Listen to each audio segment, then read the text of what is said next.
to what we normally do. So I know we're all quite excited. I'm going to ask the first question to the Minister, and then we're going to make it a little bit more organic from there. Minister, the talk of the town is the ICJ preliminary ruling, and of course, apartheid Israel's inability, or let's just say, decision not to implement those preliminary rules. What are we able to do as the international community and as South Africa, who's brought the case before the ICJ? Over to you, Minister. Thank you very much, Fasiha. Allow me to say Assalamu alaikum wa rahmatullahi wa barakatuh to everyone who's present here today. What we have done as South Africa is go to the International Court of Justice, which is the premier global court, one of the institutions of the United Nations, which has the mandate of addressing global disputes and adjudicating them. The court is composed of 17 judges from all regions of the world, and it essentially supervises international law. International law is codified in a number of conventions and protocol. We have a convention on the crime, on the punishment of the crime of genocide. And it is this convention that we utilized in applying to the International Court of Justice. There were two things that we wanted. The first was for the court to agree with us as the government of South Africa. I want to make it clear, if President Ramaphosa had not led this process, we would not have gone to the court.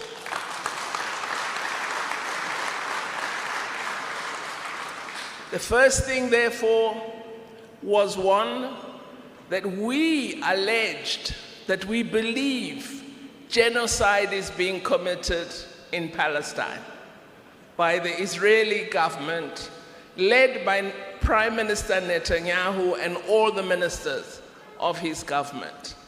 And we set out our case very, very cogently.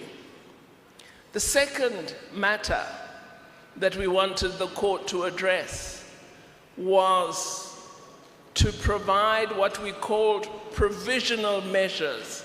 These are in the convention, which measures are directed at protecting those who are under harm from further harm by a state. Only states approach the International Court of Justice, and states are responsible to act in terms of the conventions if they've signed on to them. One of the first signatories to the Convention on Genocide was the State of Israel. So it's a state party to the convention. And we as South Africa are also a state party. So we took Israel to the ICJ. The ICJ ruled that from what we presented, and if you listened to their judgment, you would have seen they went far beyond what we presented as evidence. They did their own research, and they found that in their view, it is plausible that genocide is being committed. So the first issue, which relates to what was essentially our allegation, the court says there's plausibility.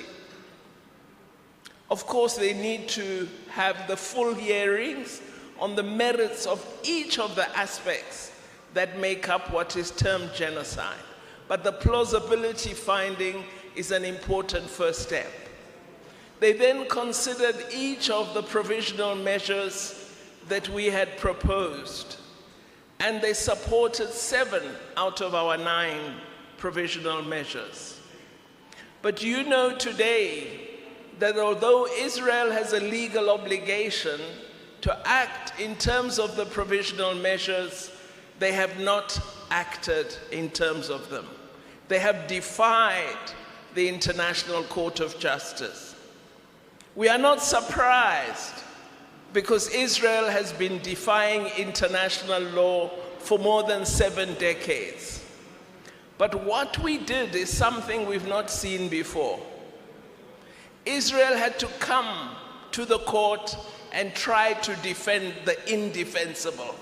And they couldn't, as you would have seen if you followed the case. We presented a solid set of arguments. The Israeli lawyers were trying to present, but they were incoherent, because what they are doing is indefensible. You can't come and deny that the Minister of Defense of Israel said Palestinian people are not human. They are human animals.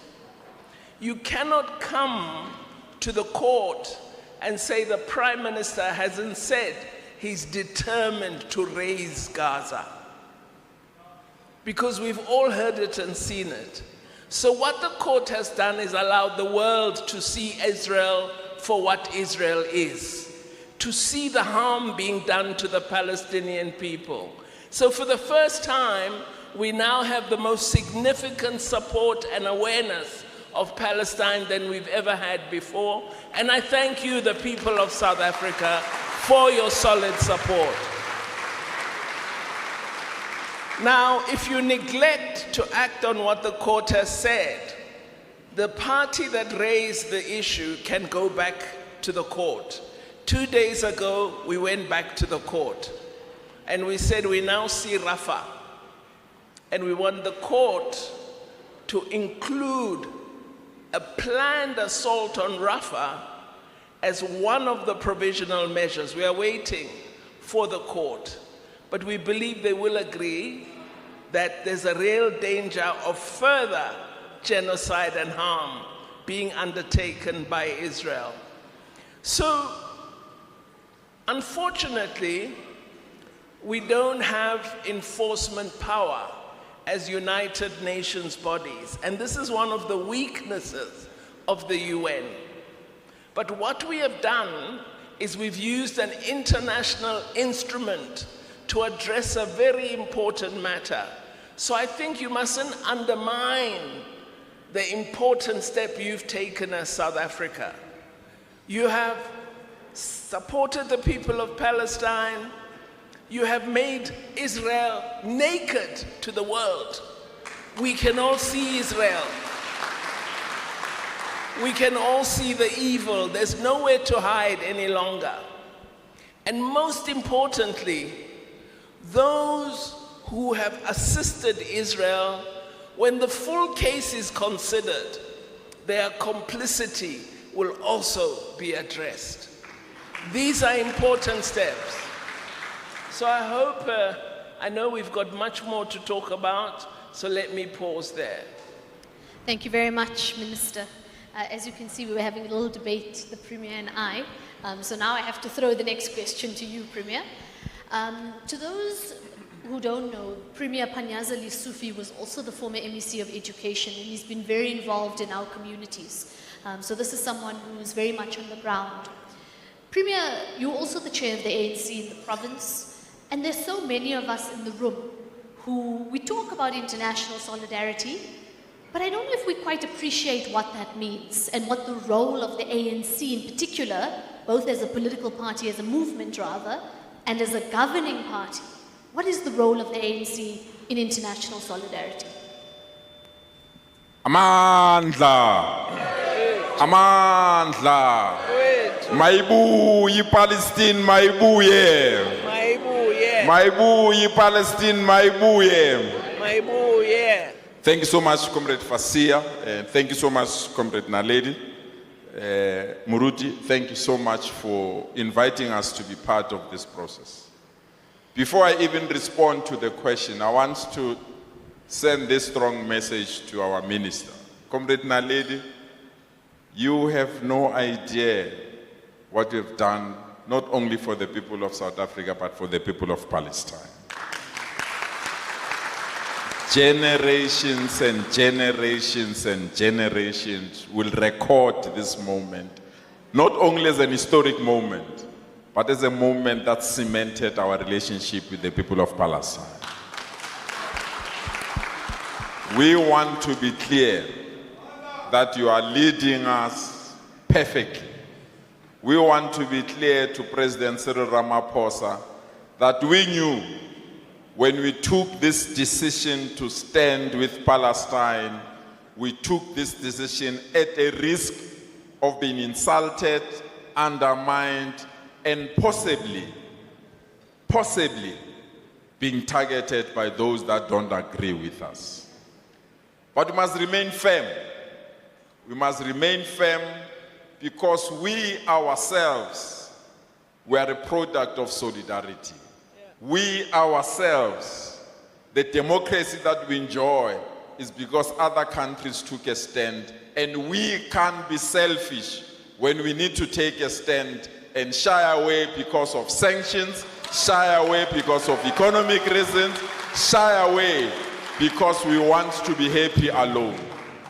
So please, Minister Naledi, the stand we've taken, it's a stand that is correct, and we are ready to suffer the consequences of taking a correct stand. We are taking a stand to be on the side of the weak. We are taking a stand to be on the side of women and children that are injured. We are taking a stand to be on the side of those that need medication and they are denied medication. If that means we must be a risk to any society, if that means we must be a risk to any country, let they bring on. We are ready to stand and to stand for it again forever. So I felt it's very important that we place that and to be clear. And never in the history of our country, when comrades, activists, NGOs take a stand that we are defeated. We have to thank everyone that is in this house who came not only to support our call, but to say we stand together to ensure that we deal with these particular issues. So our stand on international support is very clear, Comrade Fasia. I'm glad that the ambassador of Western Sahara is here. I'm glad that we've taken a stand with the people of Cuba. I'm glad you are taking a stand with the people of Eswatini. So we remain firm on those particulars. And those that are accusing us to say we've got load shedding, those that are accusing us that we've got high level of crimes, those that are accusing us that we have high level of unemployment and we are concentrating on international affairs, my answer is very simple. We can do all of them at the same time. We can't leave any other thing on the basis that other things are not going well. It's just like us when your neighbor has been attacked by criminals. You say, I can't assist my neighbor because I don't have water in my house. That's limiting and that's myopic. So where we stand, we know we've got these challenges, but does not mean we must leave and expose people of Palestine to suffer because we've got load shedding. We really believe that's something that we need to understand better. Viva Palestine, viva! Viva! From the river to the sea, Palestine will be free. Thank you so much. Thank you. Thank you. Thank you so much, Premier. I think there's one point just before I come to you, Reverend, around the moral authority, and I just want to make this point to the room. The African National Congress, who is in government at the moment, has turned the tables in terms of that moral authority for the very same reasons we've said. And this is fundamentally important for a number of reasons. The first is we reclaim our space on an international arena. But number two, people may not know this, but it also helps for trade agreements. It helps for diplomatic work. It means that when we go to other countries and other communities and other spaces and we say, invest in our economy, help us create jobs, help us create a South African economy that we can grow and can employ everybody. It's one of the elements that actually are linked. And it's important to understand that because so many people want to attack the work that the ANC is doing, that the government is doing, that the minister is doing, without understanding the holistic or the greater goal here, which ultimately links us as South Africans to Palestinians as well. So that's very important. And it's also very important because it's a part of the renewal agenda of the ANC. For those in the room who don't know, the ANC has embarked on a whole scale, like if I tell you from the root to the right to the top, of a renewal of the organization. And that doesn't just mean in terms of the posters and the branding, it's about the culture of the organization. And the ICJ case, in fact, is evidence of that renewal agenda actually starting to be implemented. Because this is the ANC that we are proud of. This is the ANC all of us grew up understanding and knowing. This is the ANC that led society and continues to lead society, not just to a promised land, but to an equitable and fair society. And that's one of the reasons why this particular ICJ ruling is so fundamentally important. I'm so sorry, Comrade Frank, but I had to add in something there. This is Comrade Frank Chikane. I know when I was introducing you to the team earlier, there are many in the room who said we know you from our UDF days, from the United Democratic Front. When the ANC was banned and we were unable to openly fight apartheid, we had to create different types of organizations or umbrella bodies. And Comrade Frank Chikane is a senior leader of the UDF, and in fact, not myself, but you owe your freedom to the people sitting on this stage. And I want us to give them a round of applause because we would not be in this democracy had these leaders not fought at a time when it was unpopular to do so. Unpopular to do so. And they stood up against apartheid South Africa in the same way they are standing up against apartheid Israel. Reverend, I want you to talk about your recent trip to Palestine. So many of us get a little bit bogged down. We think it's only a Muslim issue. You know, we know it's a humanitarian issue. I want you to speak to that. But there's a very important thing, Comrade Frank, and that's why I mentioned the UDF. So many people, not just in South Africa, all over the world, they feel helpless. You know, we're seeing on social media, on Instagram, on TikTok, the horror, the pain. What can we do as people, just as human beings? What can we do to support the cause? Well, I will also start elsewhere. It's actually an experience to come back to Lodiam. We did lots of work with the people of Lodiam during the UDF days. And I'm pleased to be here again with you. Two things I would like to say about the Premier and the Minister before I talk about the visit. I just want to say, Premier, thank you for saying we must do both. But I think you didn't tell them that you are doing the other thing. And I hope that we'll hear more about the fact that you are dealing with the electricity crisis, you are dealing with the challenges that people are facing in this country. And I think it's our responsibility to make sure that we deal with those challenges. Secondly, I just want to say, Minister, we just returned from the Palestine. 2 days later, the team was in The Hague. And you submitted the documents. The day the matter was presented in that court, I listened, and I'm sure many of you listened. And I felt that day that I'm proud to be a South African, just listening. And I felt after a long time that actually it's good to be a South African. And that case in The Hague actually reflected what we as South Africans are about.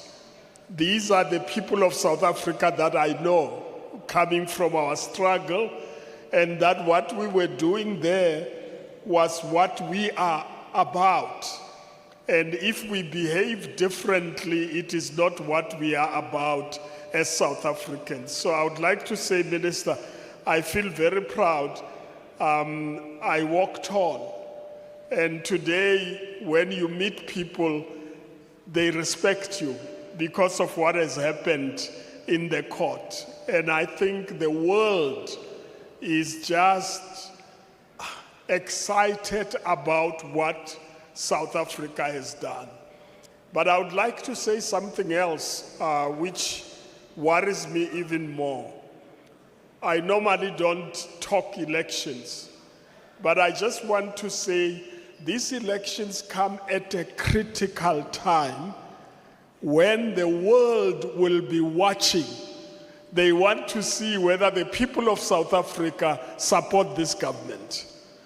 And so it is critical that the people of South Africa go out of their way to make sure that what this government stands for is what we as South Africans are about.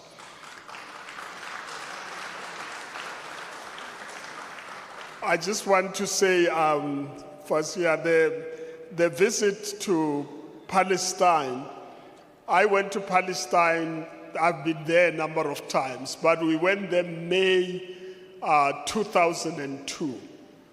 And when we were there, Gaza was under siege and the West Bank was under siege.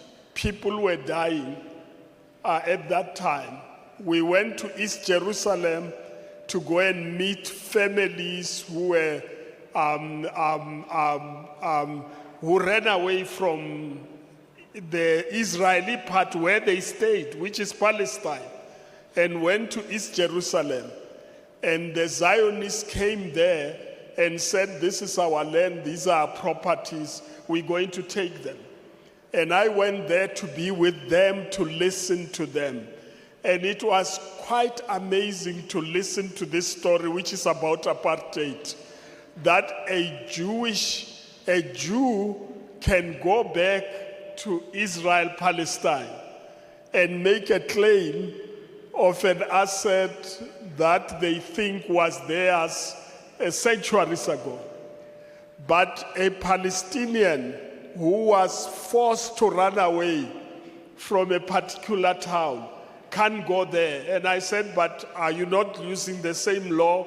They said, no, it's not the same. There's one law for the Jews and one law for the Palestinians. And that convinced me this is apartheid. You don't have to go to a school to understand that this is apartheid. A Palestinian can't go and claim a land they lost or a property they lost in 1948. But a Jew can come there and say, my ancestors were here and I claim this house, I claim that property. And I don't want to talk more about it. We came back with a request from Palestine that we should start a movement of the same nature as the anti-apartheid movement, internationally, globally, to support Palestine. So I came back here and we interacted with comrades around to talk about how we should do that. In the meantime, we got another request from the Palestinian Anti-Apartheid Coordinating Committee that said to us in a written form, we're asking you as South Africans, you are the only ones who understand us and understand our pain. Can you help us? And we accepted that challenge. Whilst we're doing that, and I need to explain this because it's important, October 7 happened. Now, I'm not one of those people who believe that October 7 is a cause of what is happening now. The Palestinians have been dying. The Palestinians have been killed daily. In fact, on the average, in the last 2 years, children, 2 to 3 children were killed per month in the West Bank alone. And so when Palestinians are killed, there's no headline news. The United States doesn't talk, Europe doesn't talk. Nobody talks because they treat Palestinians as less than human beings. But when an attack like that of October 7 happens, the whole world comes up in arms. And that tells you that the world is a racist world. I've concluded it is racist and it is colonial, and it still operates as if we are in a colony. That's why they want to tell us how to think, what we should do, what we shouldn't do.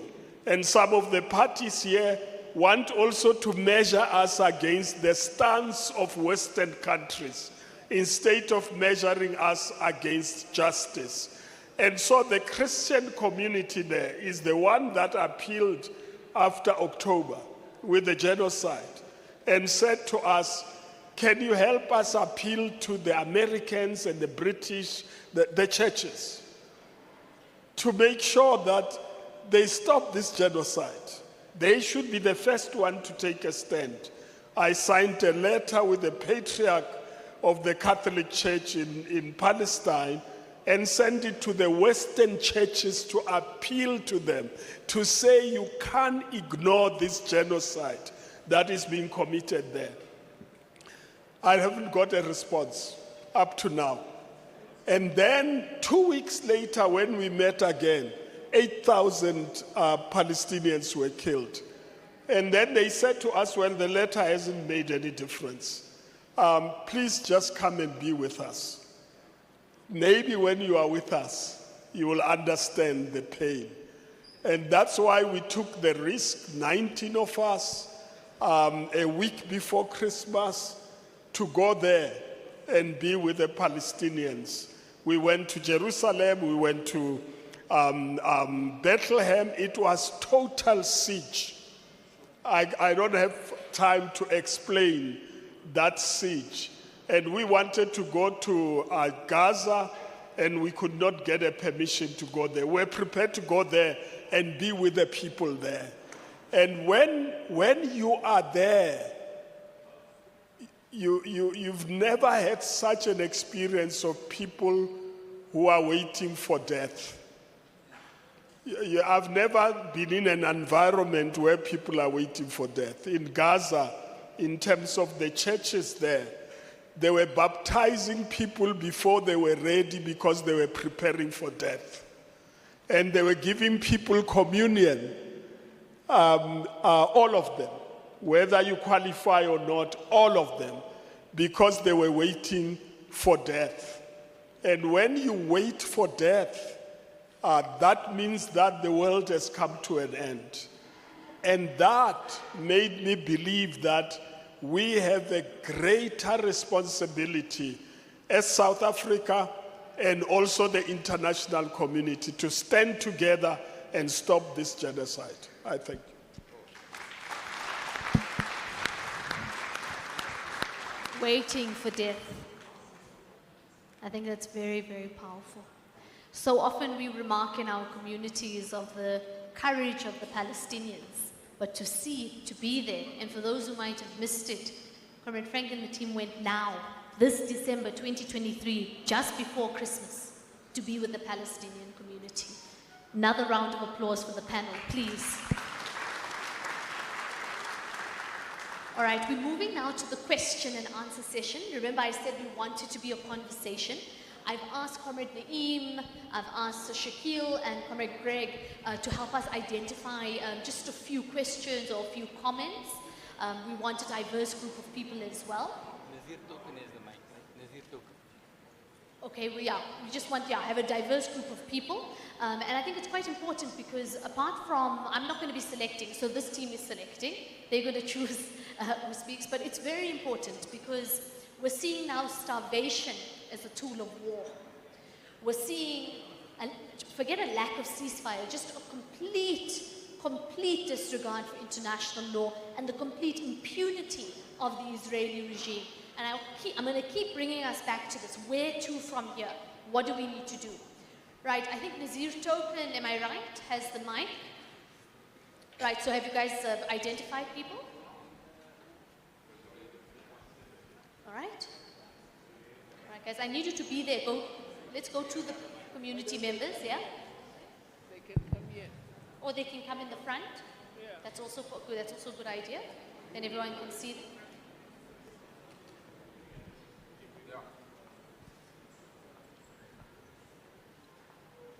Assalamu alaikum wa rahmatullahi wa barakatuh. I first want to thank our minister for what you have done. I was one of the group that's been evacuated from Palestine. I faced the war, and unfortunately my husband couldn't have come with me. He's still inside Rafah, which is, it's a big trauma for me. And every day is stressing for me, for my husband's safety that's in Rafah. I want to bring some awareness. I don't know if you are aware of this, but yesterday when I speak to my husband on the phone, there was a lady coming into his office and she was crying. She's not registered at the UN. She doesn't get food parcels. She doesn't get humanitarian aid. So, and I realized there's so many brothers and sisters in Palestine that is not registered at the UN to gain humanitarian aid, doesn't have tents, nothing. Is there a way that we can bring awareness that there's many people that still need help to get humanitarian aid? Thank you. Thank you very much. I don't know if I'm on here. Let's get the second speaker.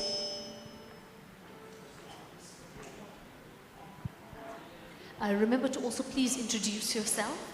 So when the minister and the team answer, it's a little easier for us to answer if we know your name, or perhaps where you're from or which organization you're from as well. Imam Saeed, first and foremost, I would like to commend each member of the panel, and especially Sister Minister Naledi Pando. You have indeed not engaged Israel for the sake of the Palestinians, but rather for the future of humanity. This is my opinion. Reverend Chikane, we as Muslims believe in the continuity of, or rather we believe in the evolution of religion and religious thought. So in the Bible we read of the Shema. Hear, O Israel, the Lord our God is one God, and we as Muslims believe in the Kalima, La ilaha illallah, which in essence is liberation. You cannot be a Muslim yet observe the subordination of another creation of God Almighty. So actually, when you look at this situation, it is basically the ANC trying to bury capitalism in Gaza contextually. And if we do not succeed in basically doing that, you would find that we will be endangering the future human society as a whole. And that is why, just to set the pace for what this actual meeting is all about, the world should understand that a few days ago when Netanyahu stated that it is time to liberate Africa, which means that he has concluded that they have succeeded in Palestine. And he also gave a hint about the dairy industry. And this brings us directly into the economics of South Africa. And remember, the largest dairy institution is Clover, and it has been purchased by an Israeli company. So he gives you a hint that they would like to liberate Africa, and obviously in context with the DA and of course the move to call for the cessation of the Cape from mainstream South Africa, which means that they intend to liberate Africa starting from the Cape. And that is why this election that is going to take place is indeed a great challenge for all South Africans and people of the world. And I hope this would set the tone for us to understand that there is only one way for us to vote, and that is ANC. And the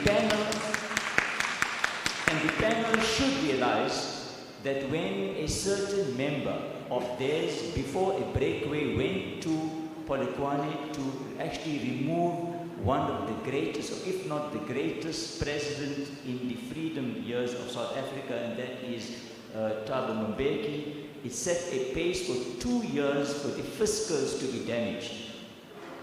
And you remember, at this moment in time, the Zionists are supporting every force, every political formation against the ANC.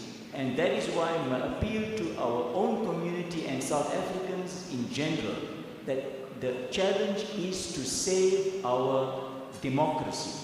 And then, of course, we can talk of electricity and the other things. I thank you.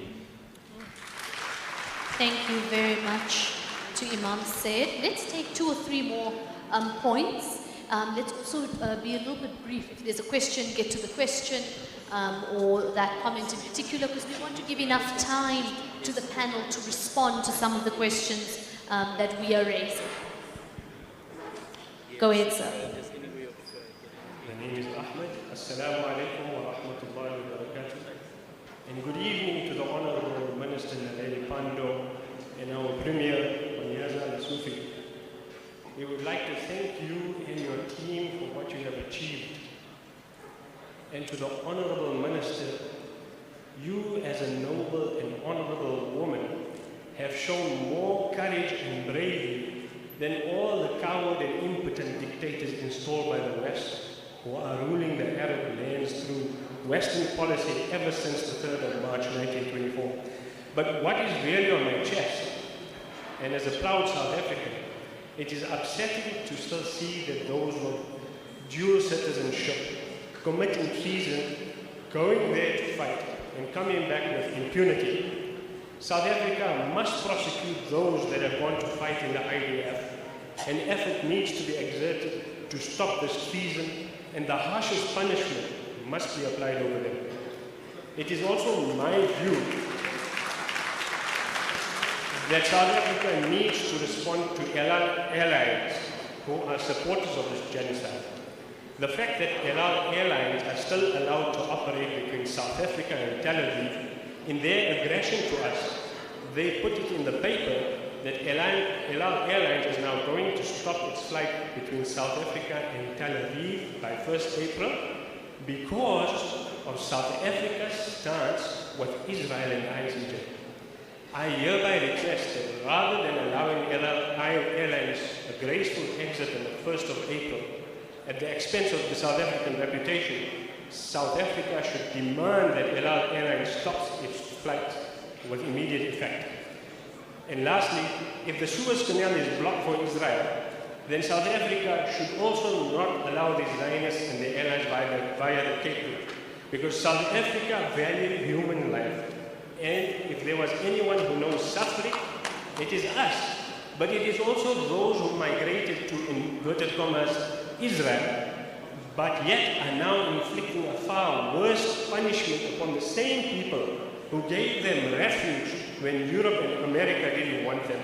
We should exhibit our humanity and exhaust our efforts in ending this injustice in Palestine. Thank you. Some excellent points also about potential boycott and work and that. Let's take the fourth speaker. We'll take 5 in total, and then we'll come back to the panel for response. Please do introduce yourself. Thank you. Good evening, Minister. My name is Umeya and I am with Pretoria Muslim Women United. A few weeks ago, you said that you do not wish to be president and that you only wish to serve the people. I humbly ask you to reconsider that, because based on what you have done, it was incredibly brave, and South Africa does need a brave, strong, and principled leader. And I think it's because you said you do not want to be president that you absolutely should. Then my questions. I think it was about a week and a half ago, there was an EWN article with the headline read, Minister of International Relations believes that Hamas should be investigated for war crimes. So the investigative journalist Max Blumenthal from Grey Zone and the Israeli, I think the Israeli newspaper Haaretz have actually proved that Israel was responsible for most of the civilian deaths with their Apache helicopters on the 7th of October, and that Hamas has not, or took hostages purely to exchange them for Palestinian prisoners. And a Chinese official said at the ICJ that he does not believe that what Hamas did was terrorism, and it differs from terrorism because of the 76-year occupation. Can you please enlighten me and explain, because I'm by no means an expert on any of this, as to why they should be investigated? And then, following on from a previous speaker regarding Cape Town, how do we prevent Cape Town from turning into Little Israel? And I'm not just speaking about votes. I want to know from a practical perspective, economically, and what can we do to prevent Zionists who are running away from Israel because they're scared of dying, or whatever their reason is. How do we prevent them from taking over Cape Town? Thank you. Thank you, Sister Meira. Let's take that last question. Right at the back. It's nice that we're also going to spaces where, you know, because we can't see as far back, so it's nice to hear some thoughts and ideas. Over to you, brother. Assalamu alaikum wa rahmatullah, to everyone in the room. Greetings to the panel as well. The question that I have to pose towards the panel is that how do us as supporters of the decision of the government of South Africa to take the state of Israel to the ICJ answer the questions of those who are against the decision by saying this is just a stunt by the ANC as the elections comes up? And I think this is a valuable question, as many of us within the youth that stand for Palestine and stand for humanity as a whole are speechless at times when it comes to answer this question. Just to introduce myself, as the host of the panelists did ask, my name is Mudassir Ali, and I'm the president of the student wing of the Islamic Medical Association of South Africa. Thank you. Thank you very much, Brother Mudassir. And actually, it's a very important question. One of the things we said when coming here is we were not going to run away from the difficult questions. We were not going to run away from issues in the community. We're going to tackle them head on. We're going to be open. We're going to be honest. And I'm very grateful for that question, Brother Mudassir, because it is something that has been spoken about. And we are very happy, and we're going to deal with it very openly. Minister, would you like to take a stab? Yeah. Thank you very much for all the questions. I think it's better to stand so that everyone can hear. Well, if you think that we act in support of Palestine because of elections this year, you don't know South African history. You don't know the history of liberation and struggle. We didn't meet the Palestinian people on October 8. We've been together in struggle for many, many decades. The people of Palestine trained the freedom fighters of the liberation movement. It's not, this is a relationship of freedom fighters, of activists, of nations that share a history of struggle for justice and freedom. We didn't meet Palestinian people yesterday. This country's leaders, in the course of struggle, led by our then President Oliver Tambo, did something no leaders have done before. Oliver Tambo went throughout the world because at the time we had nothing. All we had was our desire for freedom. He went from country to country worldwide and said, join us in solidarity. Even if you give us a pin to hold up our trousers and our skirts, do something with us in international solidarity.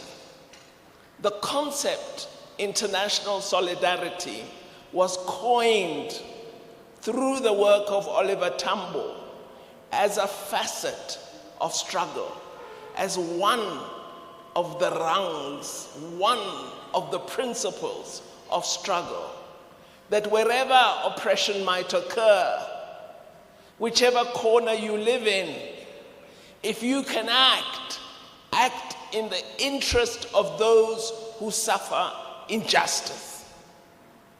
This principle is one on which we have fought our struggle as the African National Congress.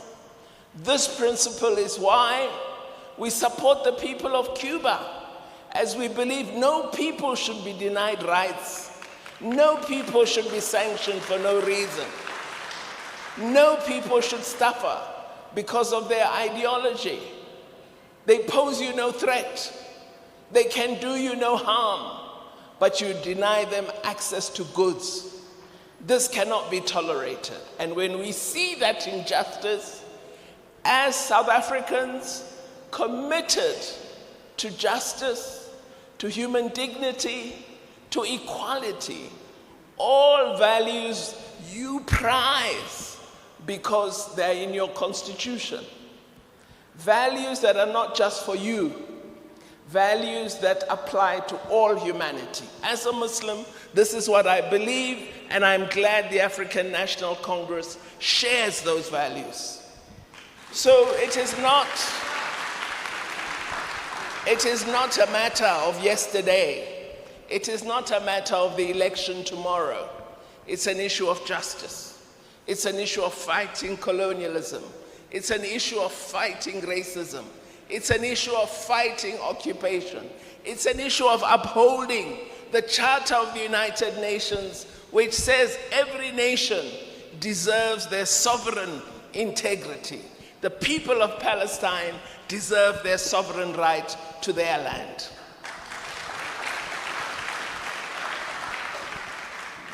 Then,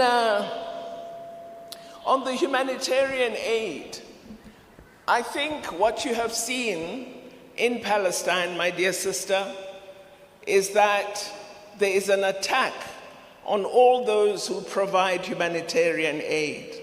The allegations against the workers of UNRWA, which are allegations that have been made for many years, and where we've not seen a single shred of evidence being provided.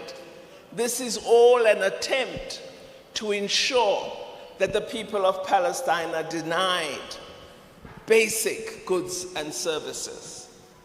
So what we should advise is that the persons you refer to should approach the remaining UN officers for assistance. We are also working with non-governmental organizations in Palestine, in Gaza, in the West Bank. And so we should approach those organizations that are human rights organizations that will be able to direct people to where there is assistance. But what we all have to fight for here, and I've asked this everywhere I've spoken, if you have a few hours, could you take your time and just make a poster? The poster should read, "Stop Genocide." and go and stand outside 5 embassies. There are 5 primary supporters of Israel. I'm not going to name them for you. You must do your work. As the women in black did for us when we were fighting apartheid, stand up and petition, stand up and protest, stand up and be visible. Don't only come to this dinner, be visible in support of the people of Palestine. Be visible. Sign a petition. In Cape Town, I said they want to destroy UNRWA. Let's make sure we provide funding for it. I said this at the mosque, and alhamdulillah, our people have come forward. We've got money, we will send it to the comrades. So let us not just be visible in a protest march or in a meeting. Let's just take 10 of us, not many, and we say, today on Monday, for 2 hours, you'll be at this embassy, you'll be at that one, you'll be every day. It pinches that visibility. But our silence allows injustice. So let us stand up. Indeed, you are right, Molana, we are dealing with the geopolitics of today. There's a fierce fight going on because unipolarity and hegemony has been allowed to go on for too long. And now with BRICS, with China emerging, unipolarity stands challenged.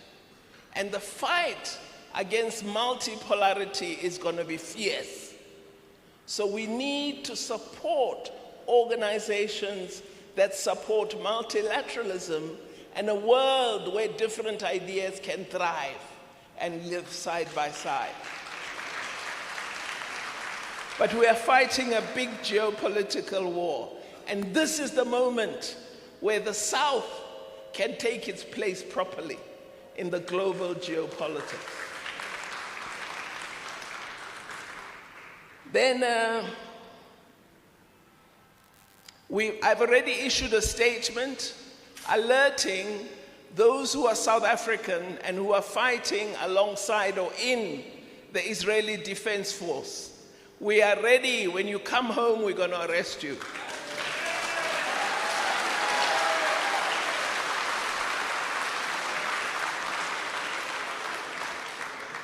I don't want us to be assigning trivial matters to the government. I believe there are roles the government should play. We must carry on a very good case at the ICJ, but you must be activists. You must also play a role. You must say thank you, Al, goodbye. And don't book on them, whatever, just make it clear how you feel. Really, they're stopping their flights because they don't have passengers from here. And they're pretending it's something big.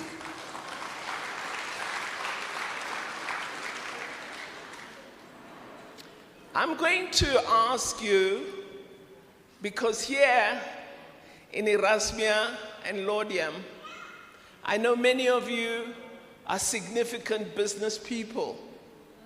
I want to ask you, join your country in building your country's economy.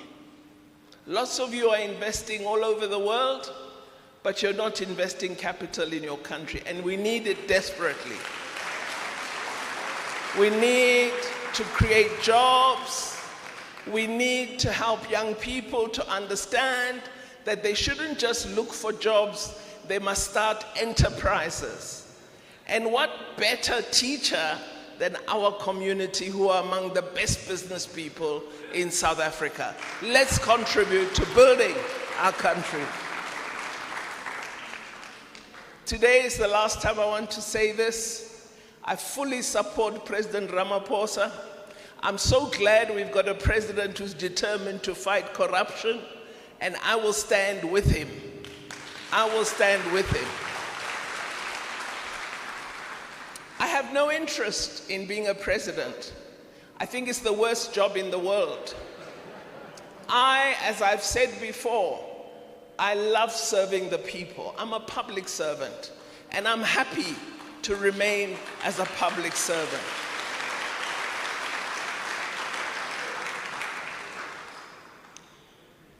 On Hamas, let me explain. It's this complication.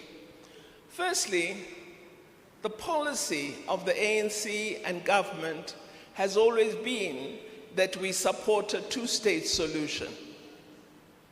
That Israel and Palestine should be two nation states living side by side in peace and security.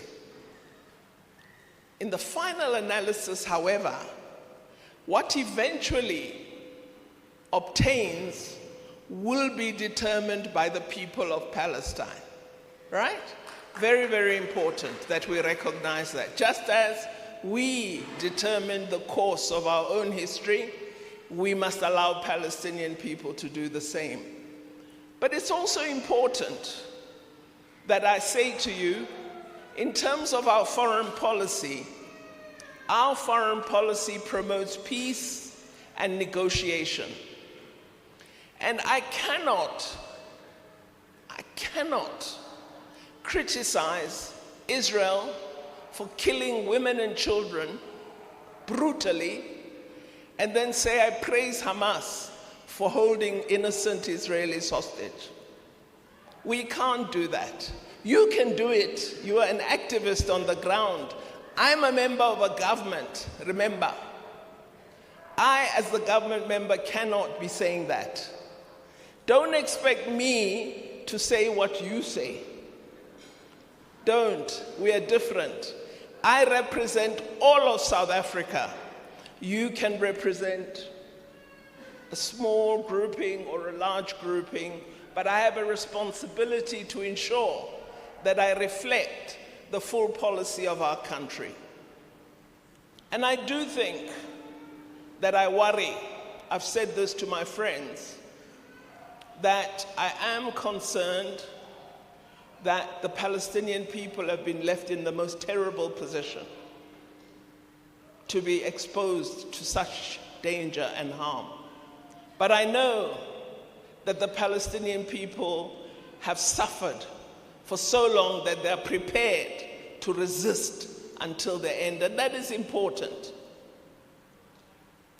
So we will stand with the Palestinian people, we will be guided by the Palestinian people, but I cannot, as a South African, say I go with Fatah, or I go with Hamas, or I go with faction group C of PLO. I cannot.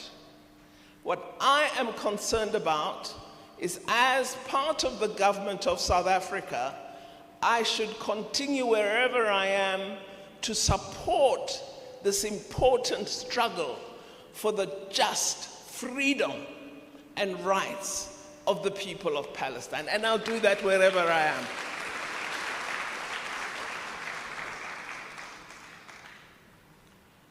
Finally, I've answered the question about elections. I want to assure you, the gentleman who posed this very important question, you asked a very, very important question. But I want to really say to you, I think we should appreciate who and what South Africa is. Why in 1995 would Nelson Mandela say our freedom is incomplete without the freedom of the Palestinian people? And it wasn't an election. It's the position of the African National Congress. It was then, it is today. And I think I pause there. Thank you. Thank you very much, Minister. Let's go to you, Reverend Frank Chikane. Thank you, Minister. I think she has answered all the questions. I just want to say one thing. That question about The fact that we do what we are doing because of the elections hurts me deeply. Because the person, I'm not talking about the person who raised it. The person who raised the question is saying, they say so. Now, I just want to say anybody who would watch the genocide in Gaza and still ask that question, I will not use the language I was going to use. But you can't think of the way people are being killed and think this is a game about elections. I mean, you must be dead in your conscience. And I think it's important for us to make it very clear. When I went to Palestine, May 2022, there was no election. I went there because the Palestinians were being killed daily. That's what I was there for. And when we were asked to go and risk ourselves now to go there during the war, by the way, when we went through the control border, there were no tourists, there was nobody. Nobody was going there. But we went there to be with the people, to express solidarity with them. I couldn't go and risk myself just for a game of elections. I mean, it's cold. I mean, it's inhuman to even think like that. And these parties that are saying, we have problems here, why are you worried about Palestine? You must be cold to watch that death and destruction and not be moved by it. I think it is for this reason that actually we should make sure we make the right choices of people who have a heart, who care about human beings. I think it's of vital importance. Let me just say one thing that we listened to, we met everybody when we were in East Jerusalem. We also met Jewish people who are against what's happening. And I heard for the first time from them about this article that has been written by one of the people who are now ministers in cabinet. He's called Bezalel Smotrich. He wrote an article, and it is entitled Israel's Decisive Plan. And it was published in 2015. But it indicated the plan they had, which is being executed now. And in that paper, this guy says, Palestinians have three choices. You either submit, or you leave, or you die. Three choices. It's in writing. Three choices. You either submit, leave, or die. And the Palestinians said, we're not going to leave. That's why the border is not being opened for them to go. They don't want to leave. They would rather die there. And it is of critical importance for us to do an intervention that will make sure they don't all die. We need to save the lives of the Palestinians. And that's critical for us. And that's why, and I won't make a comment again, that's why we are planning for this conference. The date is the 10th to the 12th of May. I've already read in Google from Zionists who are saying South Africa went to The Hague, now it's convening a conference. South Africa is the problem. I think we should be bold enough to be a problem for the world rather than let people die whilst we are doing nothing. We need to do it and we are inviting the whole world in a representative way to be here with us in South Africa to declare solidarity with the people. Thanks. There are a few questions that I wanted to respond to. I think the first one, it was the issue of humanitarian aid. We indeed support that there must be humanitarian aid in Palestine. But we must record it that dropping food through parachutes is inhumane when you can hand over food directly to the people of Palestine. The representative from Palestine explained that there were stampede and other things because America believes to dump food rather than hand it over properly is the correct way to deal with humanitarian aid. That must not be supported. The second thing, we need to go beyond just having gatherings like this. I think the minister correctly captured it. We need to have campaigns every week, every month, everywhere. Our voices must be heard and our voices must be clear. Cease fire immediately and liberate the people of Palestine. That should be our approach. But there's something that we need to start as South Africans, especially here in our province of Gauteng. The chief warlord of Israel, called Netanyahu, like they did with Vladimir Putin in Russia, he must be charged for genocide. He must be arrested as well, and we should lead that campaign.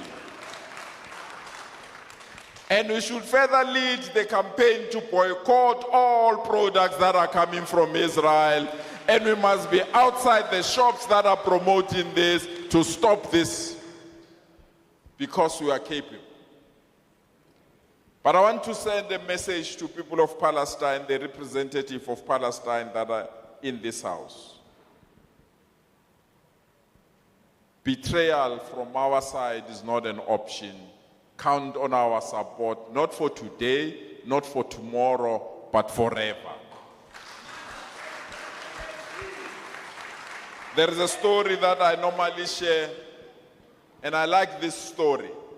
I'm told when birds are playing and someone shoots one bird on the leg, all other birds will surround the limping bird so that the enemy does not know which bird is hurt. And all of us, we should surround the people of Palestine so that the enemy does not know who to kill, and they must kill all of us if they want to kill the people of Palestine. Thank you so much. Amanda. Thank you very much, Premier. I know I'm cognizant of time. I just want to quickly deal with the question about Cape Town. I think Sister Humaira asked that, and it's a very important question. For those who can't remember, it's how do we prevent Cape Town from becoming a little Israel? There's a few important things that we can do, hey, and we're not helpless in this particular situation. Cape Town is a part of South Africa, and they will always be a part of South Africa. We have a role to play as the community to ensure that the Muslim community in the Western Cape does not vote for a Zionist party, for a racist party, and for a party that actively supports apartheid Israel. And if you weren't sure who that party is, it is the Democratic Alliance. So there is no freedom-loving, justice-fighting person who can in their good conscience still vote for the Democratic Alliance. And we must ensure that in the Western Cape, we bring them down below 50, because it is possible for us to take that province away from them. And it is fundamentally important, not just because of Palestinians, but because of the people in the Cape Flats, the people in Khayelitsha, the people of color and the black people in this country, and I say this blacks in general, because I include Indians and Khaleds in that, who have been left behind in the Western Cape because they were born on the wrong side of the mountain. Because if you are not white in the Western Cape and you are not white in Cape Town, your lived experience is fundamentally different. It is a type of apartheid. And we must call it out, and we must ensure that our family and our friends in Cape Town and in the Western Cape vote for the ANC, because that is the only way we can prevent that from happening. Remember also, boycott, divest, sanction. We're all within our powers to do that. We ensure that we support the boycott list. That's fundamental.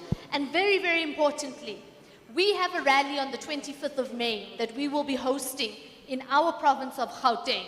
It is so important as a show of power, as a show of solidarity, that we are all there. Naeem and the team, we want the Palestinian flag at our rally. We want the whole world to see that we unashamedly support the plight of Palestinians, and we unashamedly will continue to do so after the 29th of May 2024, when we usher in an ANC-led government. Amandla! Amandla! Free, free Palestine! Free, free Palestine! Free, free Palestine! Free, free Palestine! Phansi apartheid Israel, phansi! Phambili, freedom, phambili! Thank you very much. We're going to stay on the stage. There's just one or two very quick things. I promise you food's coming. Please don't eat the centerpieces. That will be an additional cost for us. One comment.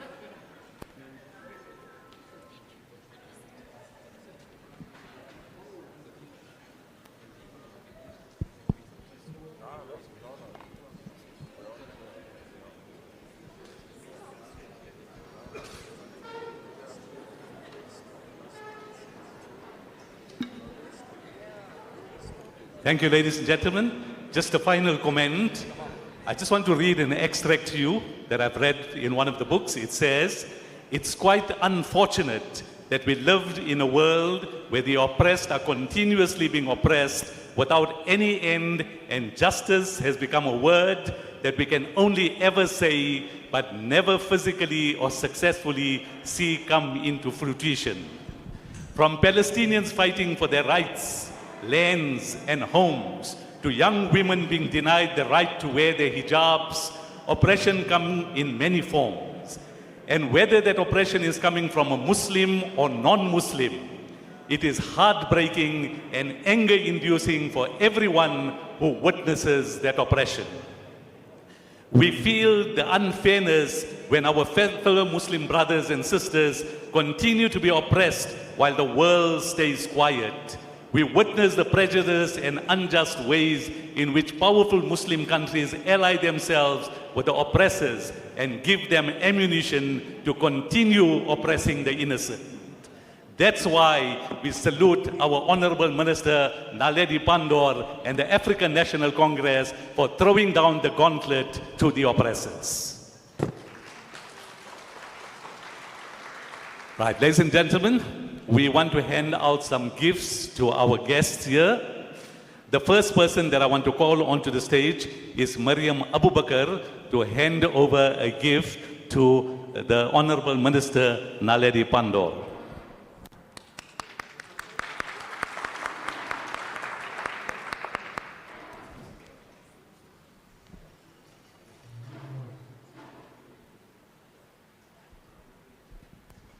Assalamu alaikum. We just want to hand over a gift.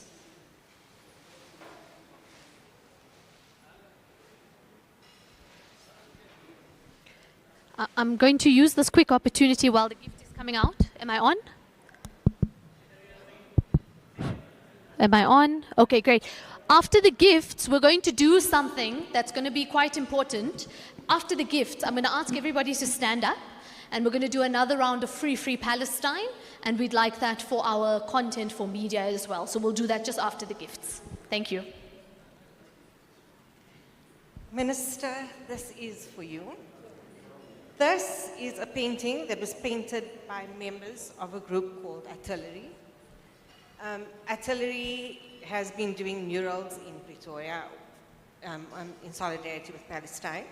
But this is also being given to you on behalf of the Pretoria Muslim Women's United. Just to express our gratitude and just say thank you for everything that you have done.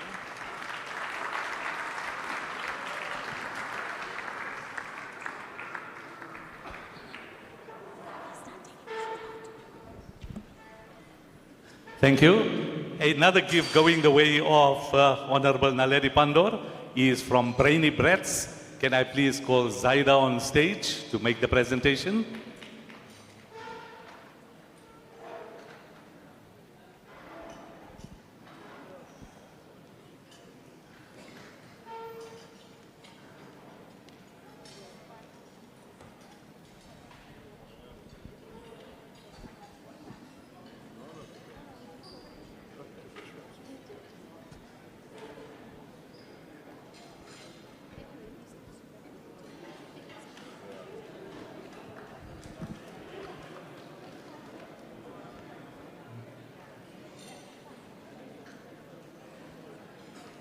Okay, the next gift goes to our Honorable Premier, Mr. Panyaza Lesufi.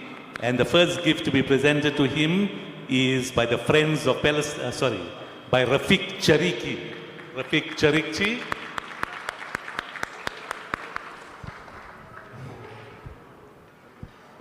Rafiq Charikchi, is he coming up here?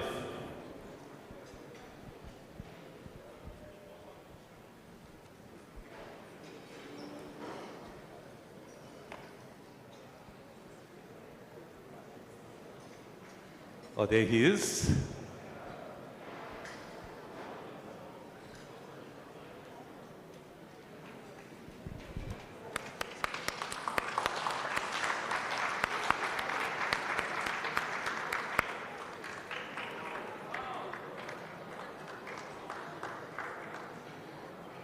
Okay, Premier, we have another gift for you from the Friends of Palestine.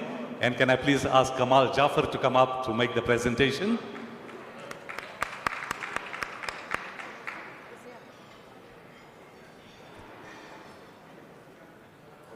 You wanted your t-shirt. Yes. We made it while you were here. Oh, thank you. I'll wear it tomorrow. Oh, thank you.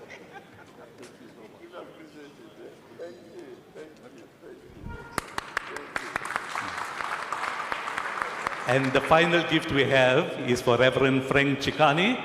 Reverend Frank Chikane, I must tell you, in the days of the UDM, you were the most admirable person, you together with Ellen Busak. It was a great pleasure to listen to the two of you on stage. Can I please ask Ziad Suleiman on behalf of his mother to present a gift to Reverend Frank Chikane.